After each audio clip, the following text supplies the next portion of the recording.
What's going on, guys? Hope you're having an amazing day today. My name is Steve. Thank you so much for stopping by my channel. Today I'm going to be reacting to how to operate a classic Mini Cooper.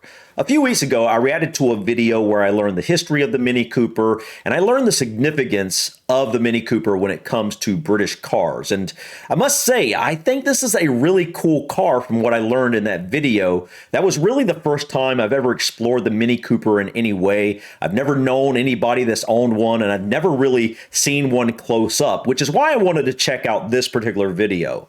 In the video I reacted to where we learned about the Mini Cooper, I didn't really get to see the Mini Cooper close up. And so I kind of want to explore what this tiny little car looks like on the inside and the outside and just learn about some of the different features that are in a classic Mini Cooper model. I'm not sure what year of Mini Cooper this is, but I'm guessing, considering this is supposedly a classic Mini Cooper, this is probably, quite a few decades old. I'm guessing this has got to be at least 80s, maybe even 70s, or possibly even 60s. I'm not 100% sure, but please let me know in the comments, guys, if you know what model of Mini Cooper this is. Maybe they'll say so in the video. I'm not really sure, but anyways, guys, enough rambling from me. Let's go ahead and dive in and check out how to operate a classic Mini Cooper. Welcome to our how-to video with Small Car Big City. It's really small, but I like the look of it. And how to drive one of these little beasties. The smallest key is for the door.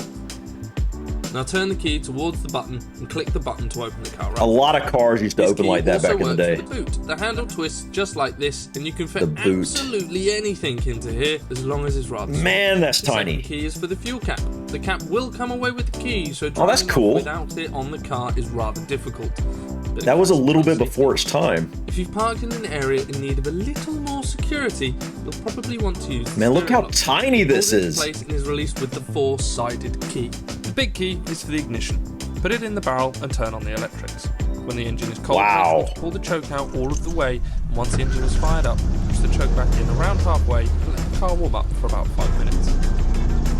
Dude, listen to that. Push the choke in all the way, and the car should idle around 750 to It's got a choke.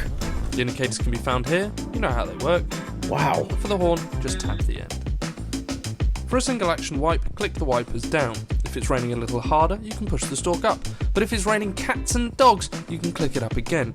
If you need a little washer fluid, just tap the end. You can place your phone up here to be used as a sat-nav, listen to your tunes, or keep an eye on the time. To make sure your phone or other obviously didn't come with it. Die unexpectedly, we've thought ahead and put some USB and 12-volt chargers in here. Oh, okay. That's his personal car. This one checks that you have pressure in your brakes. Always make sure you check it before you set off. This button is for your rear window demister on cold days. This button is for your hazards to let people know when something is wrong. And last but not least, this is for your lights. Don't worry about... Wait, it come with a button to check the pressure in the brakes? Wow, okay, that's interesting for the age of this car. Granted, I don't know how old this car is, but I believe this actually came with the original. So this obviously didn't, and this stereo obviously didn't, but it looks like most of the rest of this is original. Outside lights, car screen. What is this? The heater can be turned on or off here, and it can also send air to the footwell, windscreen, or off. But don't worry with that one. If you like cold air, push it in, but if you fancy something that's what warmer, that is. Pull it out towards you. That's interesting. The Mini is the legendary 4-speed 8-pattern. Great for buzzing around town and for blasting around the British countryside. As with most classic cars, there are no springs inside of the gearbox, so it won't return to the centre as a modern car would. Oh, wow. Remember to get used to the throw, and to find reverse, you have to lift the gear stick up and towards you, and then back down. When operating the sunroof, press this little button down by your knee here. You can open it when the sun is blessing your day, or close it in a hurry when the rain creeps in.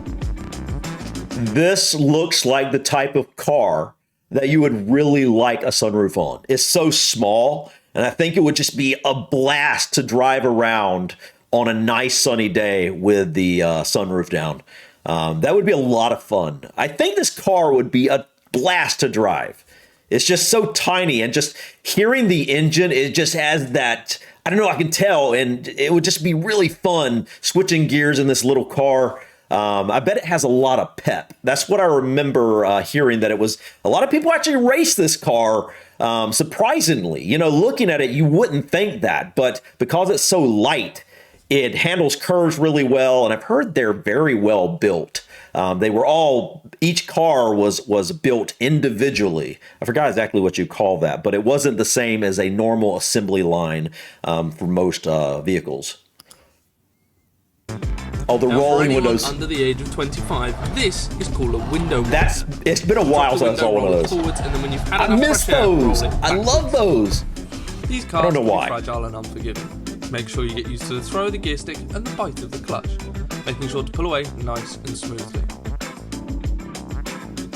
Always keep the revs up so that you don't stall, because that's never cool. But don't over rev it like your James Dean. Every time you pull away, it just ruins the car for everybody else. If you see a pothole or a speed bump, make sure to handle it with care. Like there's a little rust or something in on here. your bottom, and they aren't too kind on the car either. In the very unlikely case you'll need to open the bonnet, pull this little lever and the bonnet will open on the catch. Lift the bonnet up and run your fingers along the boot and the underside bonnet. to find it. Push the catch in and lift the bonnet. Grab the stay and place it in here. Once you can see the engine bay, step back, give us a call, and we'll talk you through what's next. You have got to love old engines like this, because they're so much easier to work on than the modern day cars with all their computer chips and whatnot. I mean, don't get me wrong, I do like modern features on cars, but there is something really cool about an older vehicle like this. I've never had a Mini. I've never been in a Mini. This is the first time I'm really getting a good look at a Mini. But it looks like a really cool car, and it kind of reminds me of some of the older vehicles I had when I was younger. Like I had some old trucks and whatnot, and they're just so easy. If something breaks down, something happens, you can just easily fix a single part without having to take it to a mechanic. Love that. And just this kind of gave me that, kind of made me remember that when I see this engine compartment, or I guess you guys would call this a bonnet compartment. Is that what you would call this? We would call this an engine compartment. We lifted the hood. And you guys call that a bonnet. Once it's sorted, pop the bonnet down gently, like so. It's a really nice car, man. Making sure it's shut. I mean, it looks kind of sharp. Look at that front. I like that.